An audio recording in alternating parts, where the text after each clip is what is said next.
22 মে প্রথম প্রহরে দিকে লাইট অফ করে দেওয়া হয়, সীমান্তের লাইট ভারতীয় বিএসএফ অফ করে দেয় এবং অন্ধকার আচ্ছন্ন করে। যে 21 জনকে প্রেরণ করা হয়েছে, পুশিং করা হয়েছে, তাদেরকে নাকি গুজরাট থেকে বিমান যোগে আনা হয়েছিল এবং বাস তারা বিএসএফের বাসে করে আমাদের সীমান্ত দিয়ে পার করা হয়েছে। গত এক যুগে কোনো পুশিং হয়নি, কিন্তু এর আগে 2001 সালে হয়েছিল পুশিং।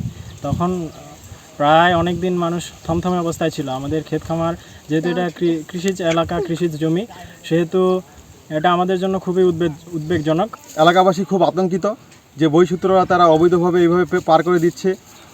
গ্রামবাসী সবাই খুব আতঙ্কিত এবং আশেপাশে যে ক্ষেত খামার আছে, লোকজন ক্ষেত খামারে যেতেও ভয় পাচ্ছে, কারণ তারা কোন পরিস্থিতি আছে সেটা সবাই একটু আতঙ্কিত।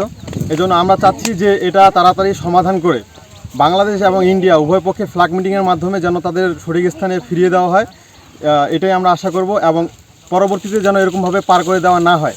পঞ্চগড় সদর থানার হারিভাষা ইউনিয়ন থেকে বিজিবি 21 জন ব্যক্তিকে অবৈধ অনুপ্রবেশের দায়ে আটক করেছে এবং থানায় সোপর্দ করেছে। এর মধ্যে 13 জন শিশু, 6 জন নারী ও 2 জন পুরুষ।